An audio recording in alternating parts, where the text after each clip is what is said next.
Pues muy buenas tardes, estamos aquí de nuevo ya en la tercera semana. Espero que esta semana hayan estado padre, bendecidos, tranquilos, ¿verdad? Ahora no les mandé casi material, la verdad sí se me fue en rollo. La primera semana todos los días, ¿verdad? Pero esta semana sí anduve un tanto ocupada y me disculpo por ello. Vamos a entrar al tercer tema que se llama la solución de Dios, la victoria eterna de la cruz y la configuración del alma. Están basados en el quinto y sexto capítulo del libro que estamos leyendo, la de La psicología de Dios, de David Firman. La semana pasada estuvimos viendo cómo fuimos engañados por Satanás con la gran mentira. No fueron muchas mentiras puestas, sino una sola. Atrajo la atención de Eva con una sola mentira, la disfrazó con toques de verdad, pero al fin y al cabo era mentira. Vimos la situación que los llevó, a dónde los llevó al momento de caer en esa mentira y creerle a la serpiente. Entonces vimos lo catastrófico que fue esa decisión de desobedecer lo que Dios ya les había mandado que no debían de hacer. También entró una pequeña pauta en la que hicimos una pregunta de por qué Satanás se sintió con libertad, ¿verdad?, de traer esta mentira a Eva, que fue a la principal a la que le trajo. Tuvo que haber visto algo en lo cual él vio una apertura, una entrada, caminito libre para poder introducir esta gran mentira a lo que vino siendo la creación de Dios a través de Eva. El objetivo central de este tema es comprender la dimensión eterna de la cruz, mucho más allá del perdón de pecados. Nosotros, en cuanto escuchamos la cruz o la muerte de Cristo y su resurrección, lo atribuimos automáticamente a que es para perdonar nuestros pecados. Por supuesto que perdona nuestros pecados, pero eso se queda muy por encima, se queda muy sencillito, muy como que no ahondamos en la realidad del sacrificio de Cristo, el motivo por el cual tuvo que ser como fue. Y tan es así que fue profetizado por años atrás y se tuvo que cumplir cada profecía al pie de la letra porque tenía un impacto en lo eterno, en la creación del Señor, muy, muy grande. Entender los 15 fundamentos del mundo que configuran el alma desde la caída. La vez pasada estuvimos hablando mucho de cómo Juan Ballesteri explicaba esta parte, ¿verdad?, de la gran mentira que trajo Satanás a Eva. Ahora vamos a mencionar a otra persona, a Gustavo Lara, otro de mis favoritos, si lo pueden buscar en YouTube, excelente expositor y tiene un entendimiento tremendo de lo que viene siendo Cristo, la vida, el gobierno y la situación en la que como seres humanos estamos.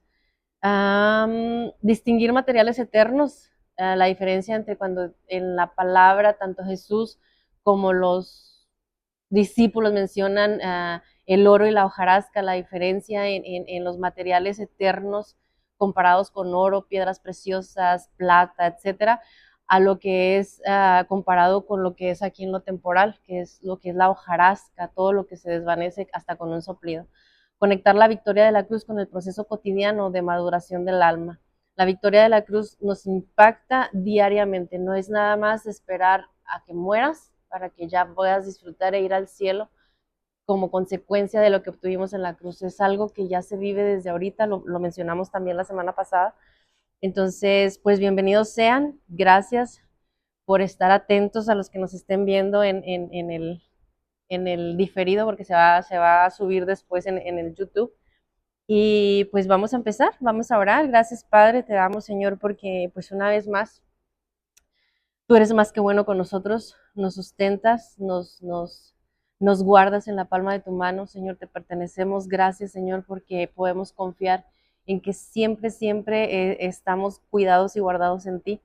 Gracias, Señor, porque hasta ahorita has provisto en nuestras necesidades, porque no nos has dejado ni un solo momento, aún en las situaciones que no podemos comprender la magnitud de la situación, pero tú nos tienes una promesa que eso nos va a ayudar, todo lo que nos acontezca nos va a ayudar para bien a los que conforme a tu propósito, Señor, somos llamados.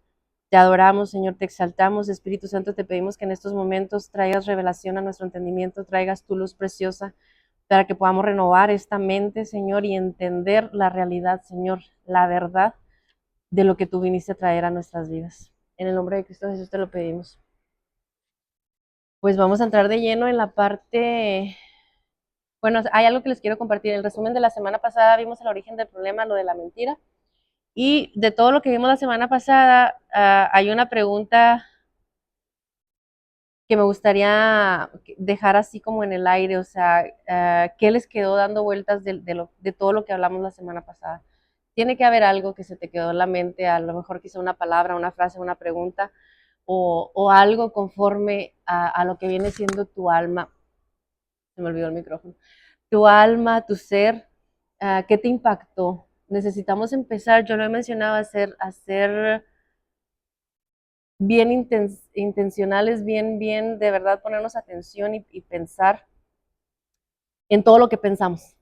Sí, aunque se oye medio extraño, todo lo que viene a nuestra cabeza, todo lo que viene a nuestra mente, el ver por qué está ahí, qué hay en esos pensamientos, ¿verdad? Entonces, pudieron identificar algún fundamento del alma que no habían notado antes, algo que hayan notado de su forma de pensar, de su forma de actuar, de ser, que antes no le habían puesto atención, que lo veían como algo normal que sucede solo porque pues, siempre lo has hecho o siempre has reaccionado de esa manera.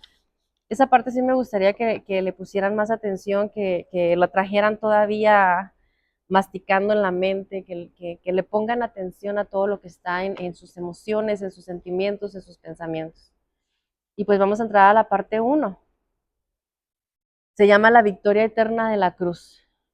Este fue escrito, el capítulo 5 fue escrito en colaboración con Gustavo Lara.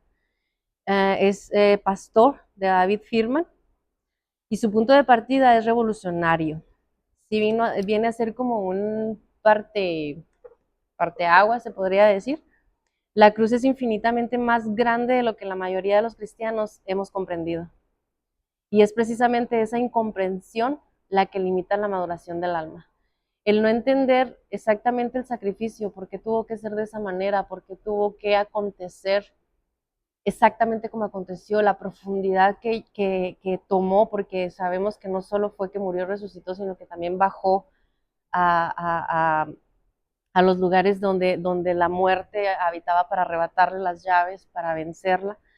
Entonces muchas veces sabemos por encimita porque lo menciona la palabra de Dios, pero no ahondamos en lo que significa, en lo maravilloso que fue esta parte.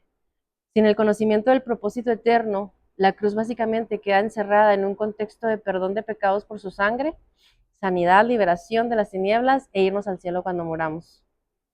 Prácticamente es lo que, bueno, yo he podido observar. La mayoría de las personas que venimos a Cristo es lo que pensamos.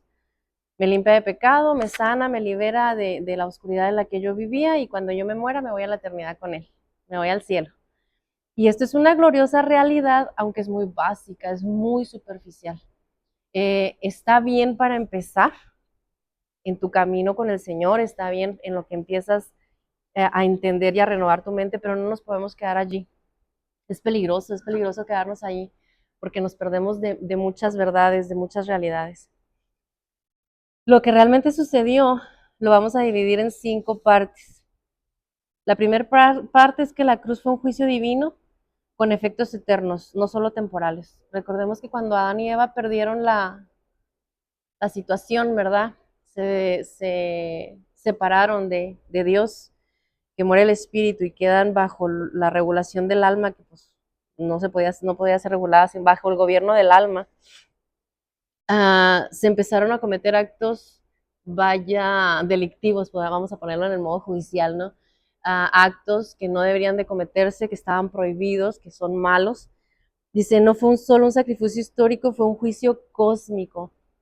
Fue llevado a juicio el Adán. Recordemos que cuando Adán y Eva ya empiezan a tener hijos después de la caída, de la desobediencia, los hijos que tuvieron, de donde nosotros descendemos, heredamos la imagen de él. Hagan de cuenta que Adán está implícito en nuestro ser. Y Cristo viene a llevar a juicio a ese Adán, porque ese Adán es pecado. Ese Adán es totalmente lo opuesto para lo que fue creado. Recordemos que el ser humano fue creado para darle honra y gloria a Dios, para que Él fuera manifestado a través del ser humano a lo temporal, a lo material. Entonces ese era el propósito, no saber el bien y el mal, no entender el bien y el mal, no querer anhelar y ponerse a la par de Dios sin Dios en la ecuación. Entonces, en la cruz Dios ejerció su justicia sobre todo lo viejo. Todo lo viejo viene siendo el Adán, el pecado, la muerte, la naturaleza satánica inyectada en el hombre y el sistema del mundo. Hemos hablado un poquito sobre el ADN aquí en la iglesia. Yo les mencionaba, no sé si la vez pasada les mencionaba el primer martes, en el cual nosotros tenemos conciencia de que hay cosas buenas, de que hay amor, de que hay paz, porque lo recordamos a través del ADN heredado de Adán y de Eva. Ellos sí lo vivieron. Ellos sí lo experimentaron, lo vivieron porque fueron de esa manera y en la caída se perdió. Y nosotros heredamos solo la idea de lo que es eso. Entonces fuimos inyectados con el ADN de Satanás. Por eso Jesús en una ocasión llamó a los fariseos hijos del diablo. O sea, ustedes son hijos de vuestro padre el diablo. Porque el padre del humano en la caída es Satanás.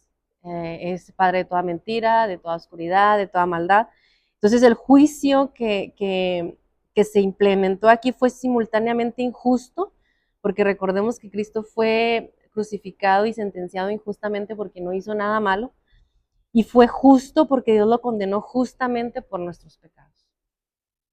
Él tomó todo el pecado del ser humano, toda muerte, toda oscuridad fue cargado sobre él. Y sobre ese juicio llevado por Dios en la cruz, Él condenó a muerte, porque recordemos que la paga del pecado es muerte.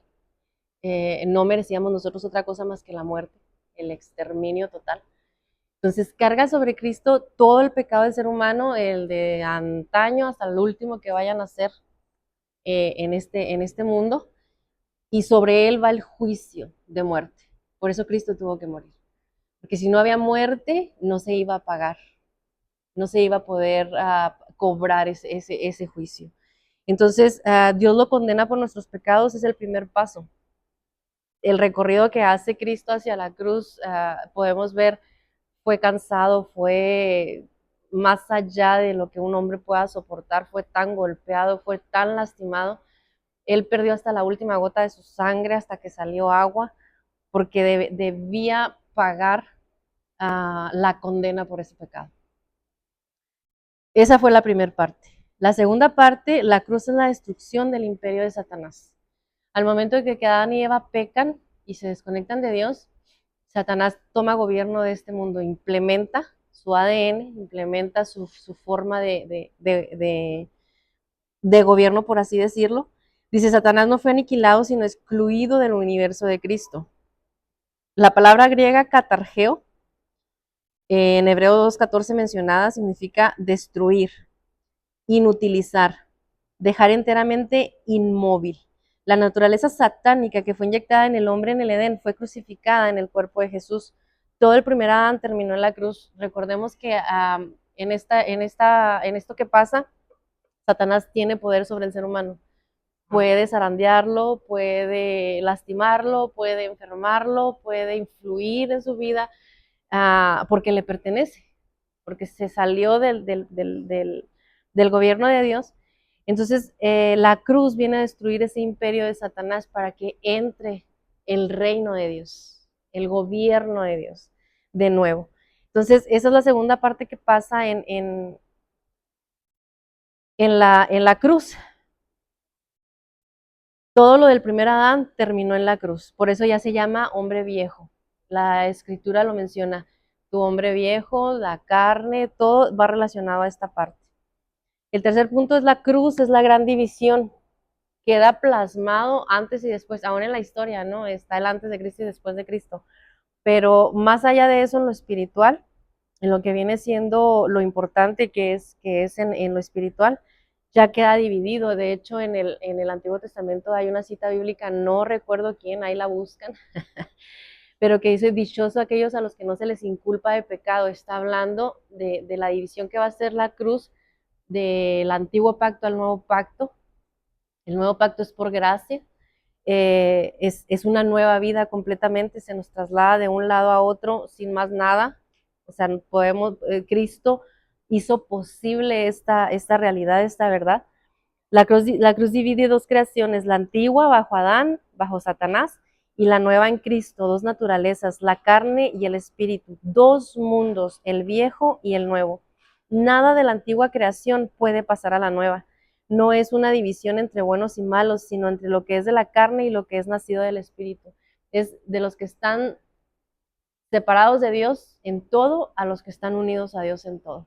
Si es una nueva vida, recordemos que hemos hablado que tú, en tu expresión adámica, no puedes mejorar, no puedes hacer nada por hacerlo bueno, no puedes.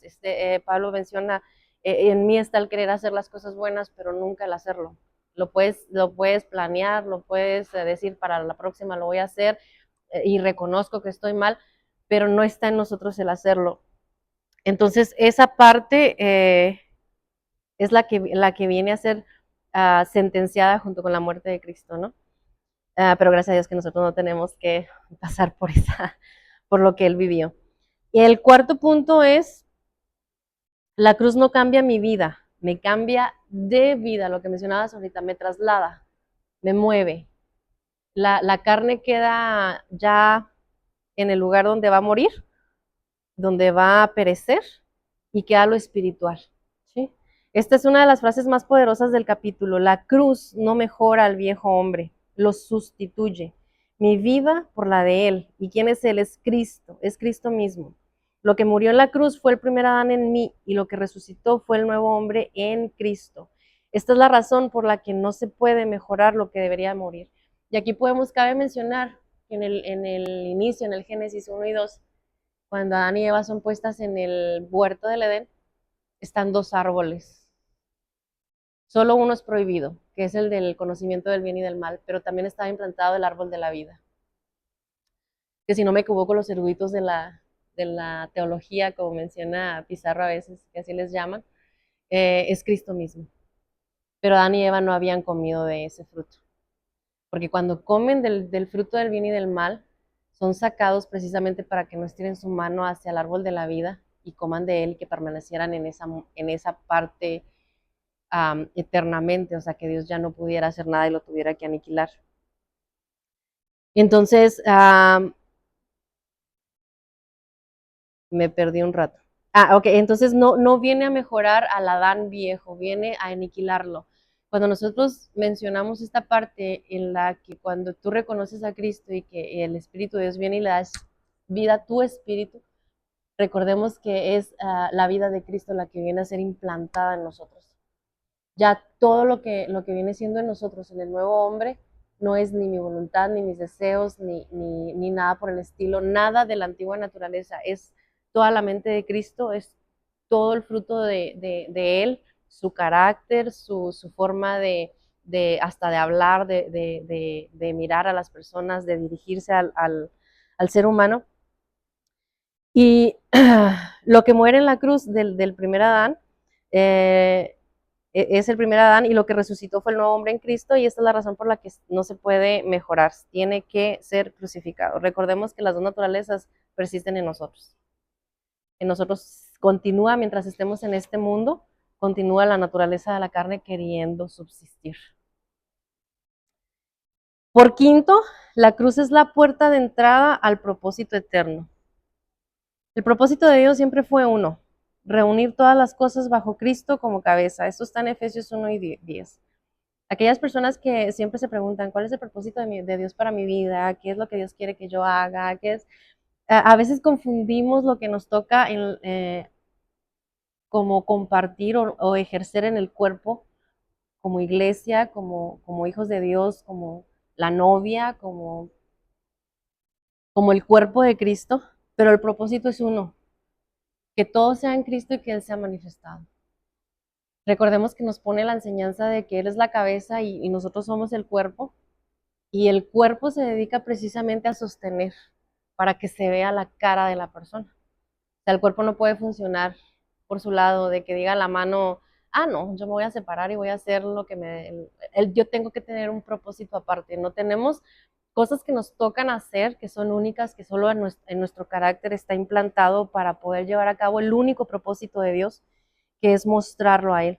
La cruz no es el fin del camino, sino es la puerta que nos introduce en ese propósito. Fue el inicio para comenzar a vivir conforme al propósito de Dios. Israel en el desierto cometió el error de quedarse en la provisión, el maná, el agua, sin avanzar al propósito, que era Canaán. La provisión no es el fin, es el medio. Mencionando a Israel, todos conocen la historia de Israel en Egipto, ¿no? Y cómo lo saca con señales y prodigios, porque Faraón no quería, y las ranas, las 7 plagas mencionadas, ¿no? Que hasta se han hecho películas con ese tipo de como contenido un poco distorsionado, pero se ha hecho así películas apocalípticas con este tipo de contenido. Pero cuando Dios liberta a Israel de Egipto y lo lleva al desierto y lo empieza a alimentar, aunque salieron de la tierra de Egipto, la mentalidad de ellos estaba en Egipto porque empezaron a extrañar la comida, empezaron a extrañar sus casas, empezaron a extrañar hasta el trabajo excesivo que tenían, ¿no? Entonces, esta es una forma muy importante de ver y de entender que aunque tú vengas a nueva vida, cuando tú Dios le dé vida a tu espíritu y Cristo sea regenerado en ti, si tu mente no entiende la realidad de a dónde has sido trasladado, puedes estar como Israel, libertado, pero viviendo una vida sin ninguna, sin ningún gozo, siempre tratando o recordando o anhelando el pasado o pensando que hay algo más aparte de Cristo, que no puede ser todo, una vida vacía cuando ya tienes una vida completa. Entonces, por eso Gustavo Lara es muy insistente en esta parte junto con Juan Ballesteri, en el cual David Firman saca este libro, el entendimiento de a dónde hemos sido posicionados, cómo nos movió de la muerte en el nuevo hombre en Cristo a la nueva vida para el propósito de Dios. No nos podemos quedar nada más con esa idea de decir, sí, sí, nos movió. Hay que ahondar en ese conocimiento y entenderlo. Yo estaba viendo el día de ayer una de las predicaciones de Juan Ballesteri.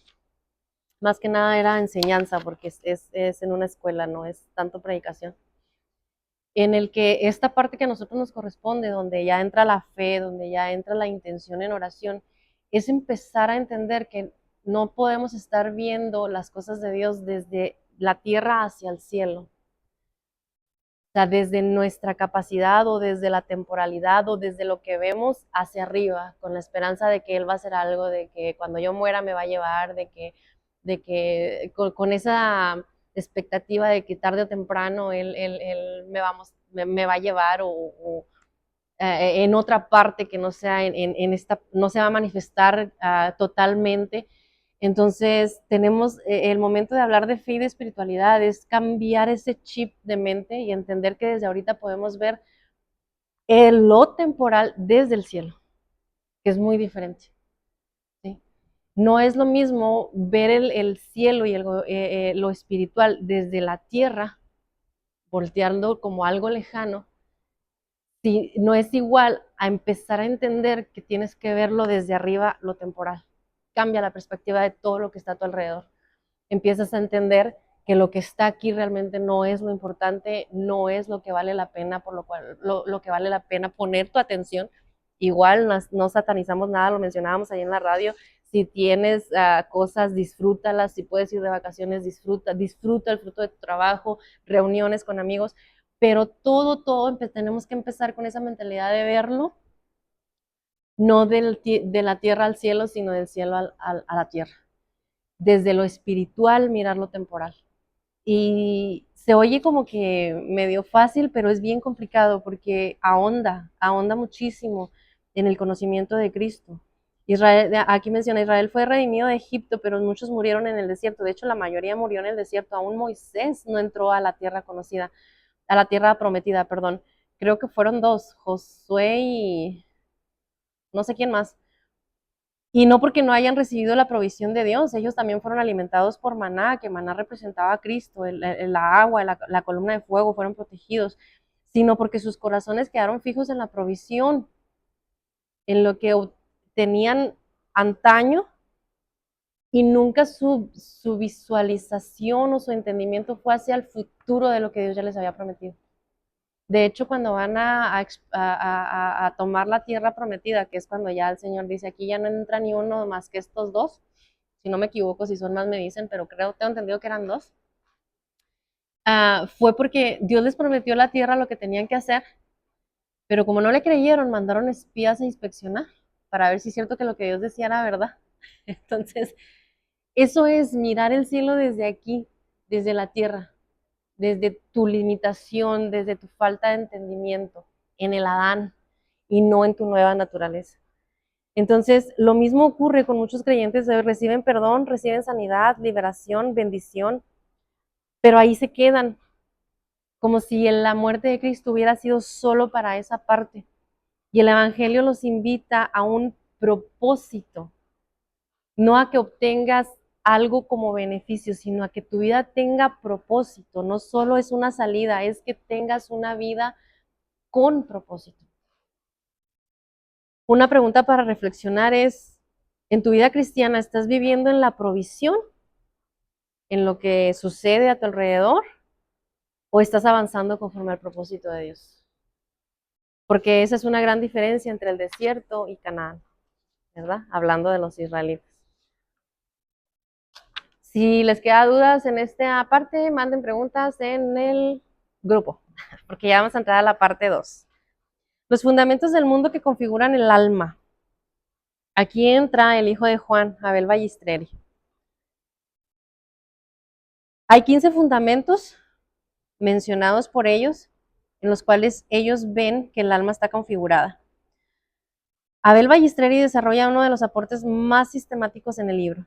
Desde el Génesis 3, el alma humana queda configurada sobre 15 fundamentos que gobiernan todo ser humano. Aquí entramos todos, incluyendo a los creyentes inmaduros que no han experimentado la reconfiguración del alma por el Evangelio. El alma es un espacio de construcción. Recordemos que la salvación la obtenemos en el momento que aceptamos a Cristo. Nace tu espíritu y tú vuelves a ser conectado a Dios, pero lo que nosotros estamos hablando aquí es que tu alma tiene que entender, tiene que llegar a ese entendimiento de la salvación que ha obtenido, que ya no pertenece a muerte, sino que ya pertenece a vida, que ya hay quien la gobierne y quien la sustente. Los materiales no son todo lo que reciben, los materiales son todo lo que reciben por los sentidos. Los fundamentos sobre los que se construyen determinan la calidad de la edificación. Recordemos que nosotros somos comparados como la casa sobre la roca o sobre la arena, la hojarasca y el oro, que serán probados. Entonces, sobre esto, ellos crearon estos 15 fundamentos. Voy a hablar primero de cómo opera el alma sin Cristo en cada uno de los fundamentos y luego cómo opera el alma en lo que el Evangelio le provee. El primer fundamento es la temporalidad, el tiempo, aquí en la tierra. Los años, los días. El alma edifica sobre lo que dura poco. Ejemplo, éxito, logros, bienes materiales, lo cual produce cansancio, estrés y enfermedades del alma. ¿Qué quiere decir? Por lo general, el ser humano busca, por ejemplo, el hombre y la mujer casarse, formar una buena familia, tener tu casa propia, un buen trabajo, ahorros para el futuro y una que otras vacaciones y tener un buen carro, pero en el camino vamos viendo que lograr todo eso es estresante, es muy cansado, te enferma tus emociones, tus sentimientos. Recordemos que todo lo que maneja el alma, pensamientos, sentimientos y emociones, que los pensamientos pues es la voluntad, afecta directamente a tu cuerpo. Si tú estás estresado por un trabajo que realmente no te gusta, pero lo tienes que hacer porque necesitas generar dinero para poder sustentar tu familia o lo que quieres lograr, provoca estrés. ¿Qué es el estrés? Exceso de cortisol en tu cuerpo porque tu cuerpo está en una alerta constante porque algo no está bien. Y entonces está desarrollando ese cortisol que en buenas condiciones no es malo. Eso te ayuda, por ejemplo, si estás en un lugar donde sale una víbora, tu cuerpo se da cuenta, hace este cortisol y te hace reaccionar, ya sea para alejarte o matar a la víbora o lo que sea.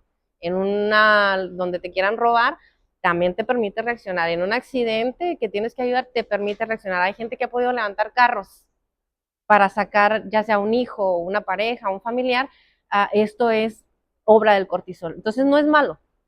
Lo malo es cuando está constantemente, que tu sistema nervioso está en ese constante alerta, alerta, alerta, tus órganos empiezan a lastimarse, tus hígados, empieza el colon irritable, empieza la gastritis del estómago, lo digo porque acabo de pasar por una de esas. Entonces te enfermas. Y aquí estamos viendo que el alma sin Cristo no obtiene ningún beneficio. Sí puedes disfrutar lo que viene siendo quizás a tu familia en momentos, tu casa en momentos, pero son momentos. Mencionábamos en una ocasión aquí en la iglesia de la felicidad, ¿qué es la felicidad? Y muchos concordaban en que eran momentos en los que estabas bien y tenías que disfrutarlo. Pero recordemos que cuando Cristo viene, el Evangelio viene a proveer en esta parte de la temporalidad, por en el caso de la felicidad que viene siendo el gozo que es supremo a la felicidad, dice que es un gozo permanente, independientemente de la situación en la que estés. Entonces aquí es donde yo quiero entrar, a lo que viene siendo lo que el Evangelio provee en lo que es la temporalidad. El Evangelio otorga vida eterna, golpe directo a la eternidad, a la temporalidad. O sea, ya aquí es de que entiendes que eres eterno y aunque este cuerpo vaya a perecer, ya no te preocupas y ya no te estresas y ya no te da miedo. Pablo propuso no saber nada sino a Cristo y este crucificado es una propuesta eterna. Sí, hay una cita bíblica en la que él menciona, para mí el vivir es Cristo y el morir es ganancia. ¿Cuánta gente no le tiene miedo a morir? Porque no saben qué va a pasar, porque no entienden la muerte, porque no fuimos creados para morir, fuimos creados con eternidad en el corazón. Entonces, el Evangelio noquea, derrumba, tira la temporalidad. Y empiezas a comprender, en Cristo empiezas a ahondar en esta parte, en este entendimiento, de que lo temporal también aquí, lo mencionábamos ayer con Anaí, toda la creación también fue sometida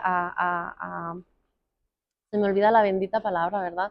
Pero fue sometida a no estar en plenitud, incluyendo el tiempo, por causa del pecado de Adán y de Eva, y no va a ser liberada hasta que los hijos de Dios sean manifestados en su plenitud. Entonces, el Evangelio viene a romper con la temporalidad de la manera en la que nosotros lo conocemos, como limitante, como estresante, como enfermante. Entonces, eso te da una luz al final del túnel, ¿no? Te empieza a abrir ese de decir, ¿para qué me preocupo? No que no actuemos, no que no trabajemos, no que no proveamos para los nuestros, sino que empezamos a entender que es Él el que nos provee. El segundo fundamento es el materialismo y la vanidad. El alma sin Cristo valora solo lo que puede tocarse, niega las realidades espirituales y lleva al alma a vivir por vista y no por fe, lo que se ve. ¿Cuántos no somos atraídos sobre todo por el ojo, lo que se ve? El carro bonito, la casa bonita, la mujer bonita, el hombre bonito, la familia perfecta. Ahora mencionábamos, ayer lo menciono mucho porque fue muy reciente, las redes sociales te muestran vidas perfectas que todo el mundo quisiera tener, que son más filtros que otra cosa, ¿no?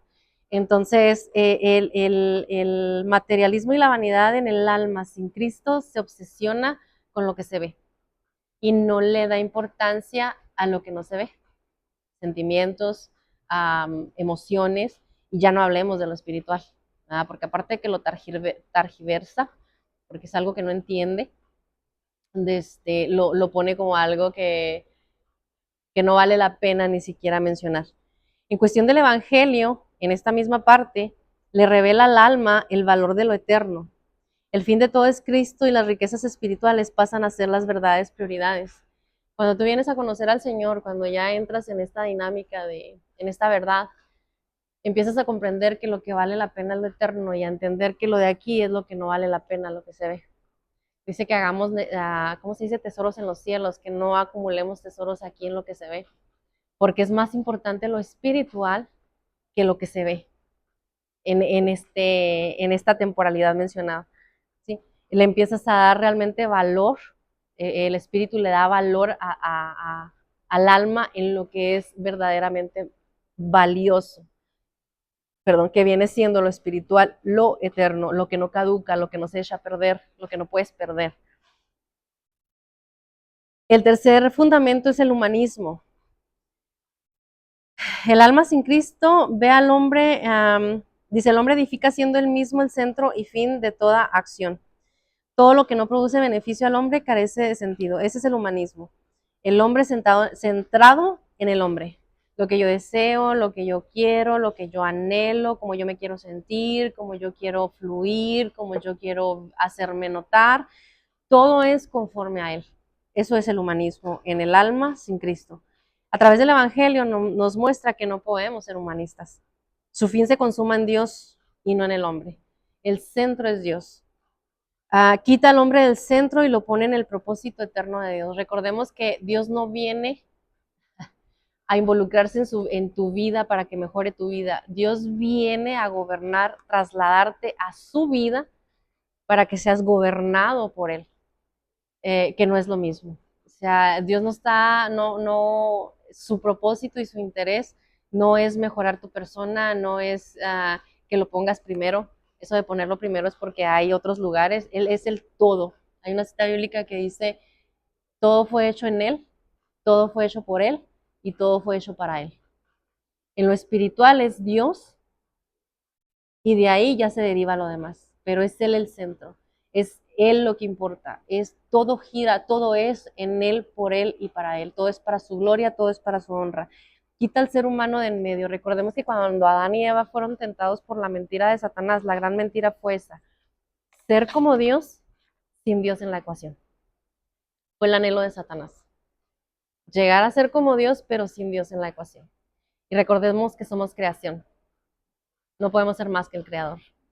Entonces, el ir entendiendo esa parte de que el humanismo, cuando el humanismo entra, es porque aquí ya no hay, no le hemos dado la gloria al creador.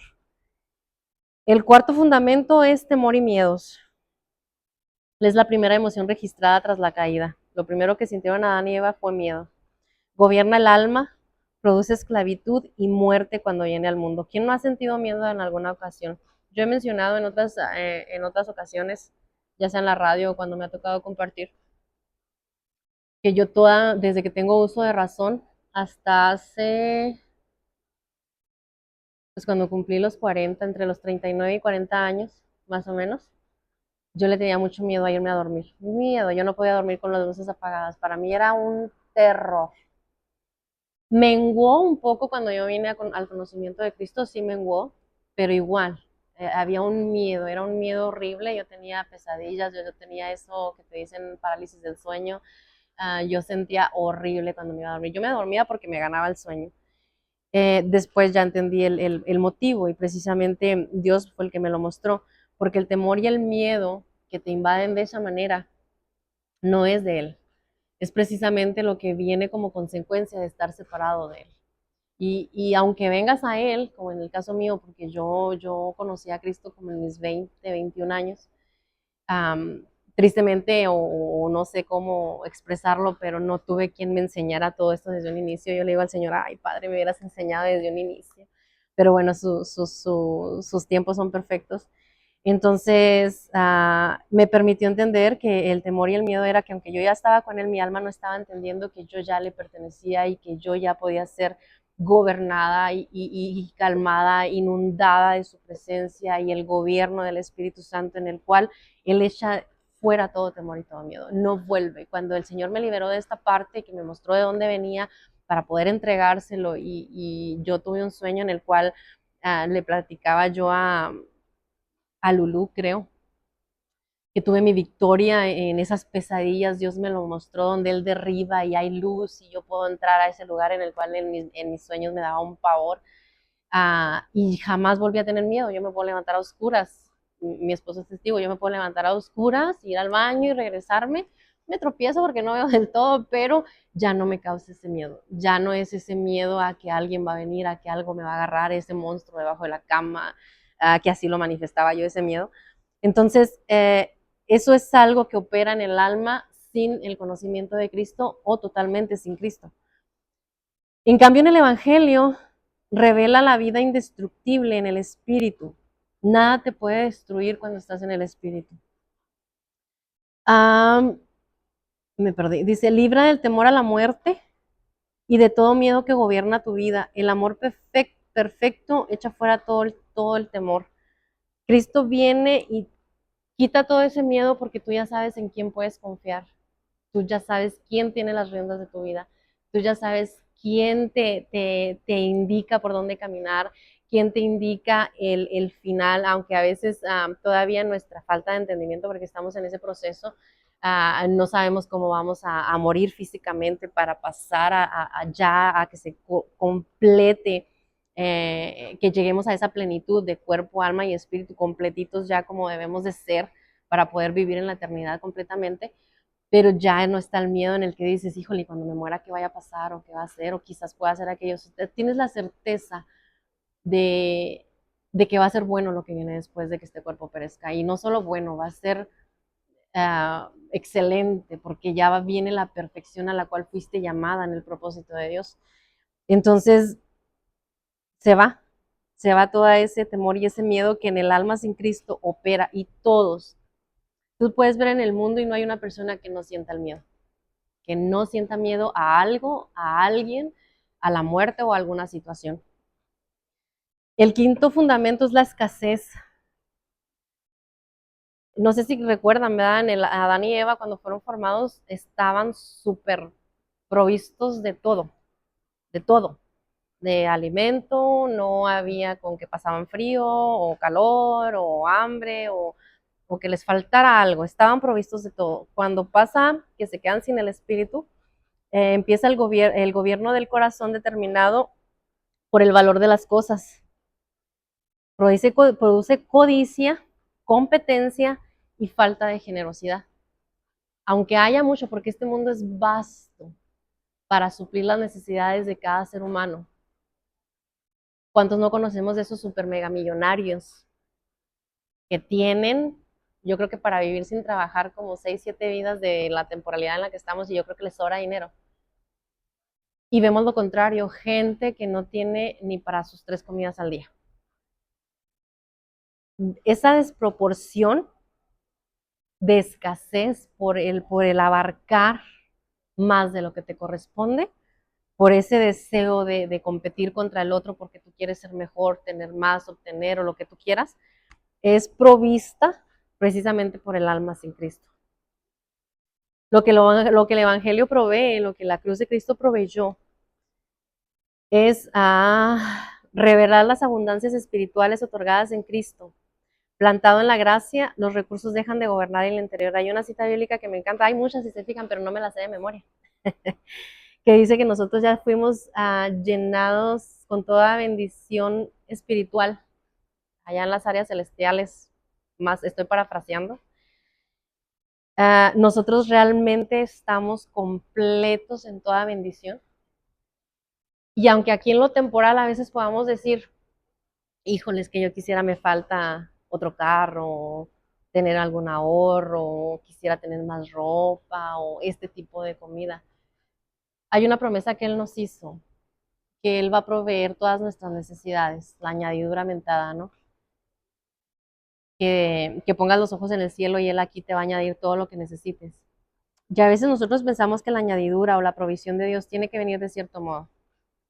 O sea, tiene que venir por ejemplo, pues como frijolitos todos los días, carnita o frutita, o pues como un carrito del 2015, no, pues ya uno más nuevo, o una casa, pero pues no, es que a mí me gusta de esta manera, y empezamos a mencionar esas cosas como bendición.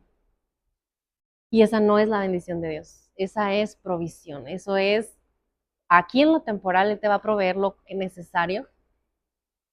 De hecho, nos compara con los pajaritos y dice, ellos no les falta comida, no les falta techo, no les falta dónde pasar la noche, ¿verdad? Vestido, menciona las flores que son tan hermosas y todo este rollo. Si Él provee para ellos, para nosotros va a proveer. Pero a veces nosotros estamos nuestra alma está tan puesta en las cosas materiales y estamos tan impuestos a codiciar que para calmar esa parte de esa conciencia de codicia, lo empezamos a poner como una bendición. Es que el Señor me bendijo, es que yo voy a orar para que el Señor me bendiga y que me bendiga con un carro y que me bendiga con una casa, y lo vuelvo a mencionar, no es malo, si lo puedes tener, date, cómprate tu carro, cómprate tu casa, si tienes la economía y la posibilidad, date.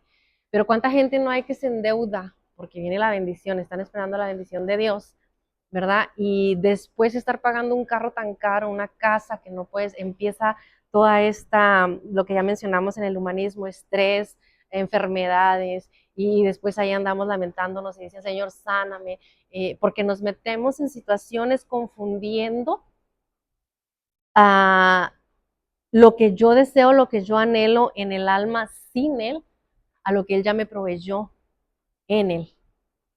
¿Sí?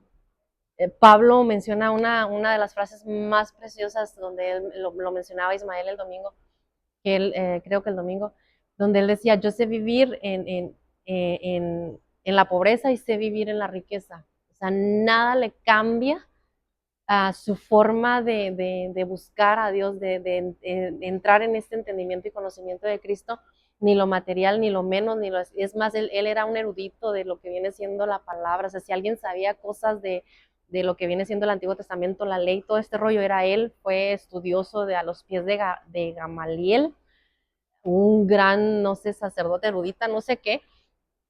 Se requería lana para estudiar con esa persona la ley. Entonces, cuando él viene a Cristo, que menciona esta parte y dice, y todo lo doy por perdido por conocer a Cristo. Porque nada, nada de lo que tú puedas codiciar, desear o anhelar en esta temporalidad se puede comparar con lo que Él ya te proveyó en Él. Nada, en lo más mínimo. Cuando empiezas a entender esta parte, puedes comprender cuando Pablo hace una de las cartas, está metido en una cárcel, en un calabozo. Y no es una cárcel de las de aquí, que hasta su ventanita y lo sacan al patio a jugar básquet un ratito, no, está en lo más recóndito de un como sótano, como pues un calabozo, ¿verdad? Pero con ratas. Por lo general esos calabozos estaban llenos de agua de drenaje, de desechos humanos, sin luz, sin posibilidades de tener su agua limpia, su alimento. Y él aún ahí, él mencionaba que él estaba gozoso, cantaba alabanzas, escribiéndole cartas de las que ahora vemos a las iglesias de diferentes partes, motivándolos a este entendimiento, porque Pablo siempre habló de una sola cosa, el entendimiento, la renovación, conocer a Cristo, la mente de Cristo que fuera revelada en nosotros, porque entendió que todo lo que Dios nos provee en lo espiritual es lo único que necesitamos y es suficiente para poder vivir. Y pues de aquí le damos, donde dice, quiero recalcar, las abundancias espirituales otorgadas en Cristo son más que abundantes. Yo creo que no hay palabra que pueda describir esta parte. Entonces, el sexto fundamento es la justicia humana. La justicia humana en el alma sin Cristo, el alma establece su propia justicia, su propio bien y mal, se vuelve juez de sí mismos y de los demás. Recordemos que otra vez el ser humano no era para que conociera la diferencia entre el bien y el mal.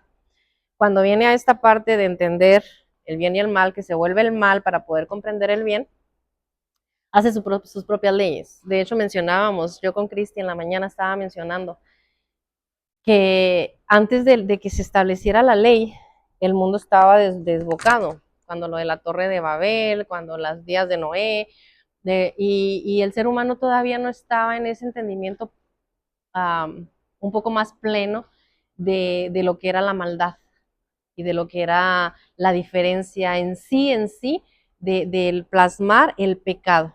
¿Sí? Eso viene ya en Moisés, cuando ya establece Dios la ley. En los evangelios se menciona que la ley fue establecida para que el ser humano se diera cuenta del pecado que habitaba, que estaba en él, ¿verdad? Que él era pecado andando. Entonces la ley fue perfecta, la ley era espiritual, ningún ser humano la podía cumplir, precisamente por lo mismo, porque la ley era espiritual. Entonces era nada más para evidenciar que el ser humano no tuviera excusa de decir, yo no sabía que yo estaba pecando, yo no sabía, no. El Señor evidencia al ser humano de esta maldad, pero aún así, ¿verdad? En estos tiempos, aunque Cristo no está, digo, aunque Cristo no está, cuando Cristo no está en tu vida, gobernando a través del Espíritu al alma, eh, te provees tus propias leyes. Tú defines qué está bien, qué está mal, qué está más mal, qué no está tan mal, y por ende se hacen castigos conforme a el tipo de maldad, ¿no? Entonces, establece su propia justicia. En el Evangelio se revela la justicia del reino y la gracia. Libra de la condenación y la esclavitud. La cruz desarma toda justicia humana.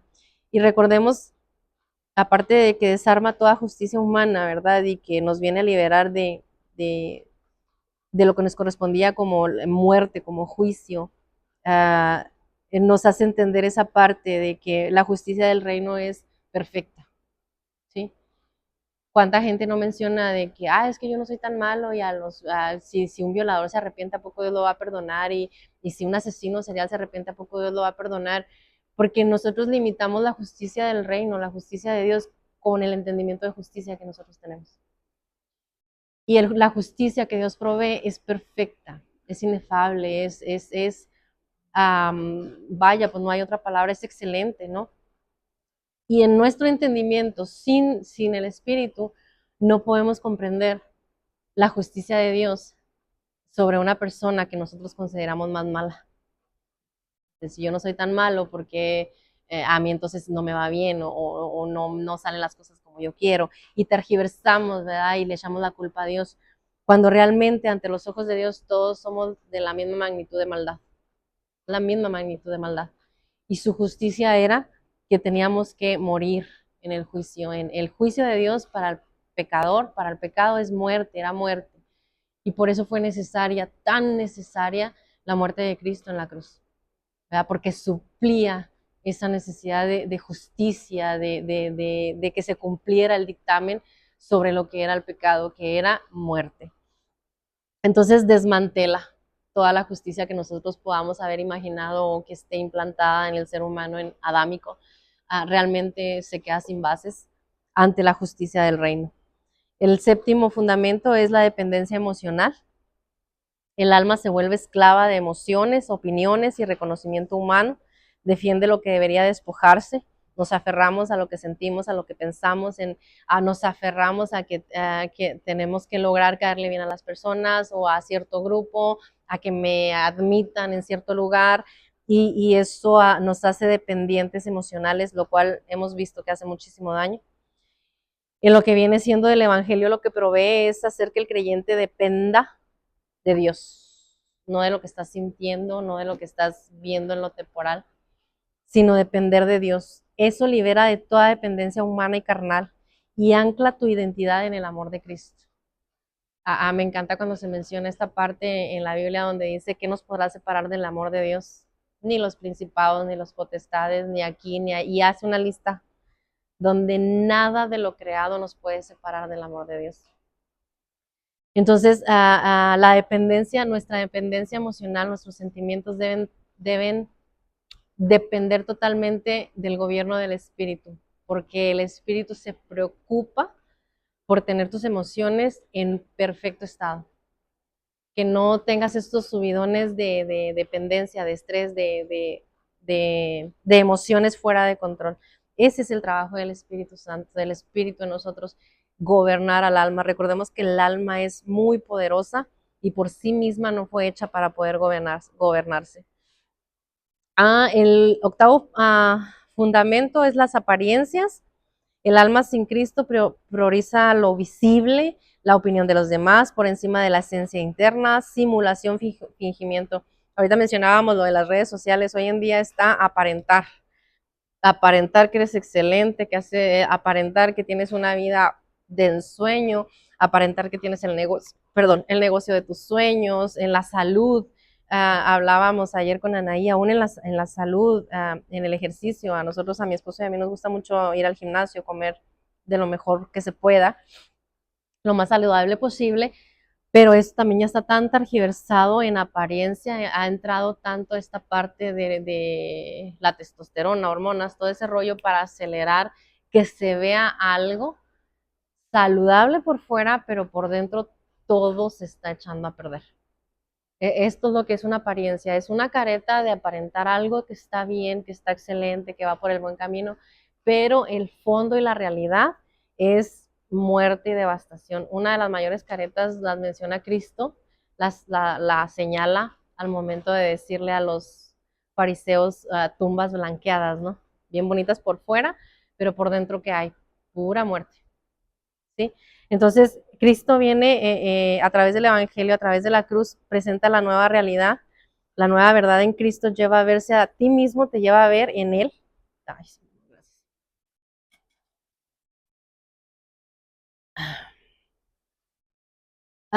Te lleva a verte en Él, no en la opinión ajena, no en el cambio es interno, no es estético.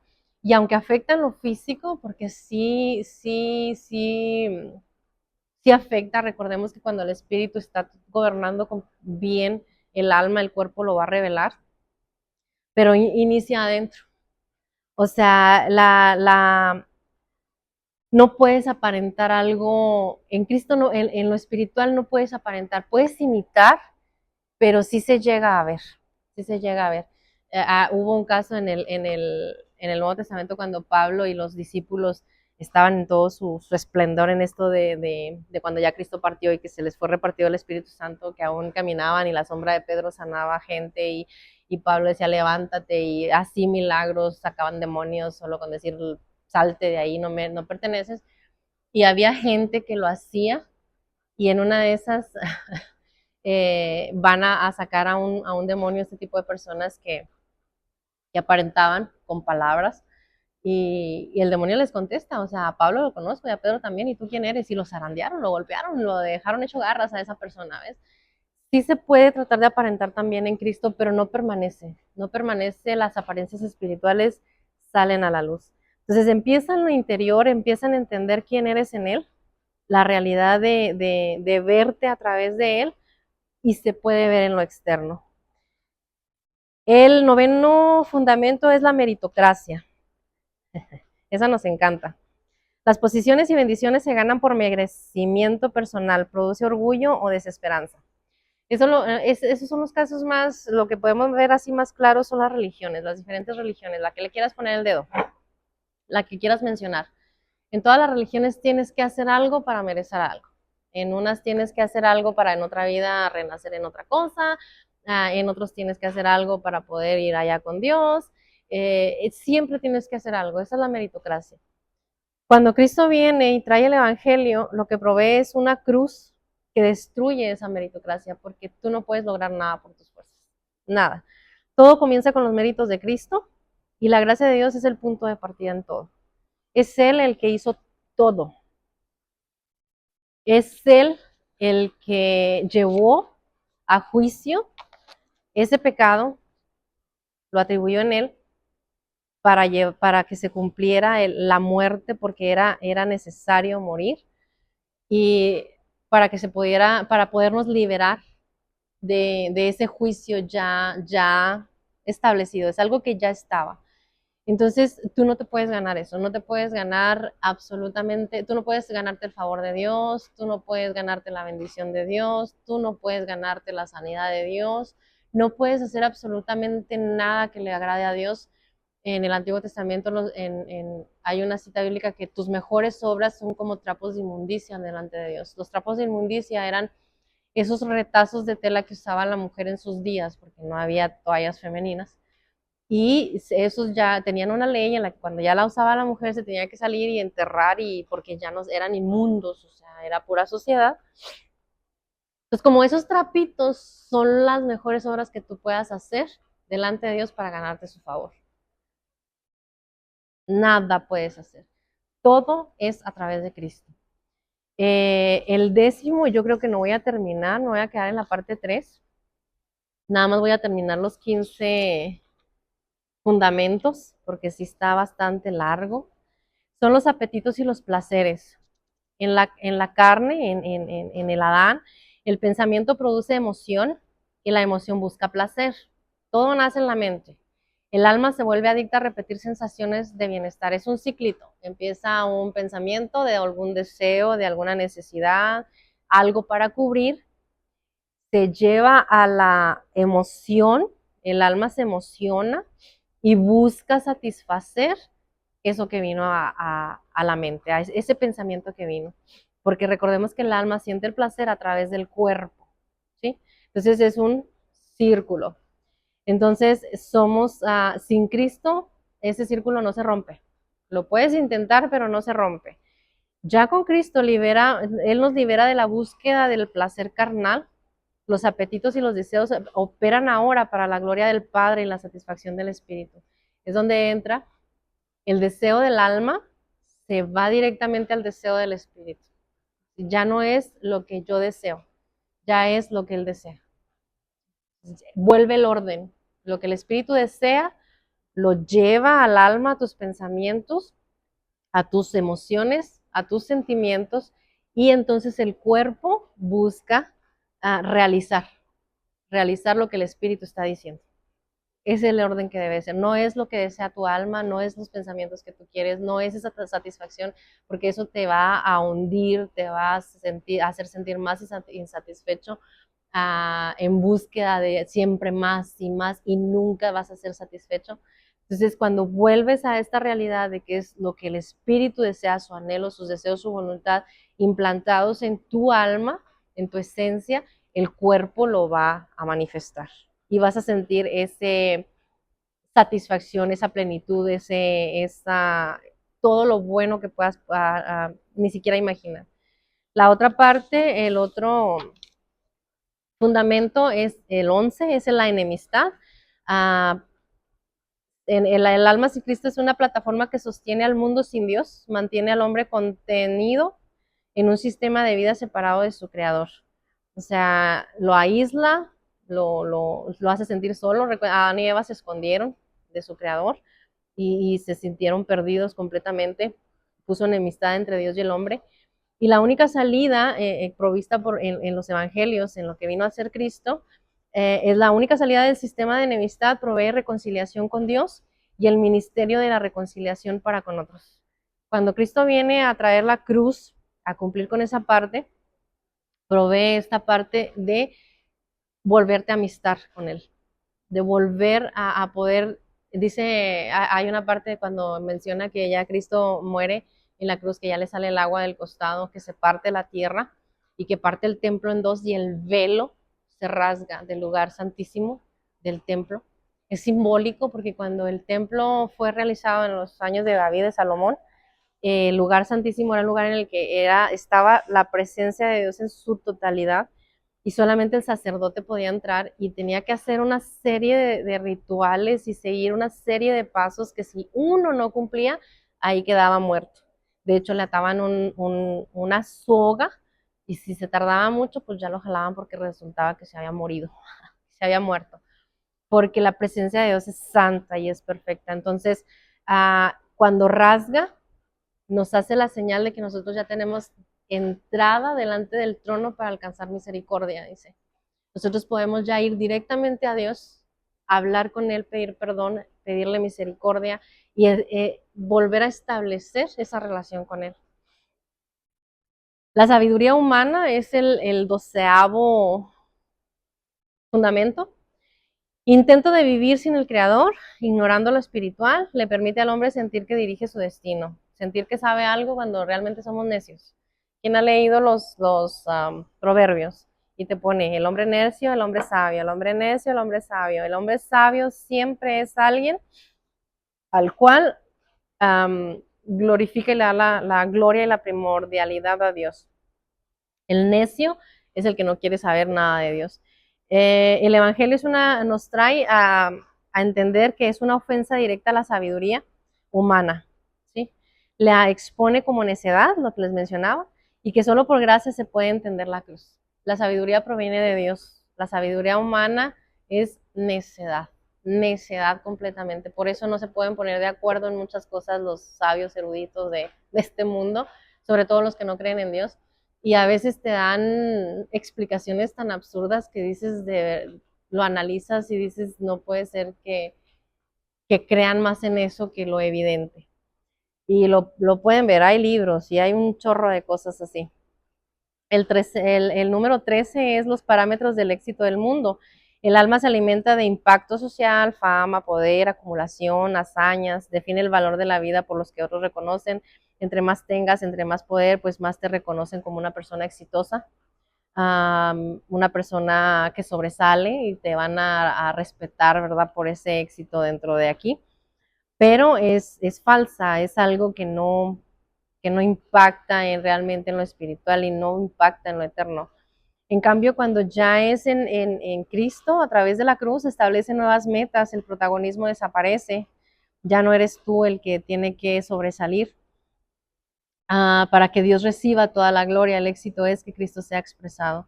Te empiezas a enfocar y te empiezas a meter en esta verdad de que sea Cristo expresado a través de ti. Y rompe con esas ideas de necesidad de lograr un éxito en lo temporal. O sea, por tu propio beneficio o por tu propio deseo.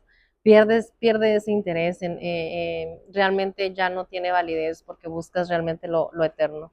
El 14 es la tradición, religión e ideologías.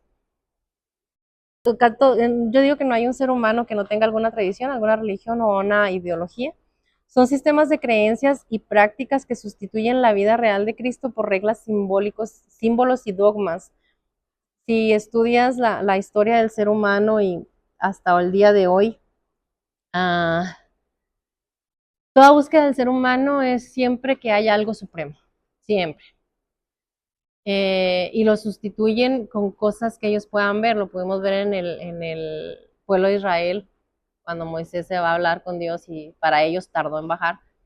Y le pidieron a Aarón, si no me equivoco, que les hiciera un dios y salió el becerro mentado de oro, ¿no? Y lo empezaron a adorar como a Dios.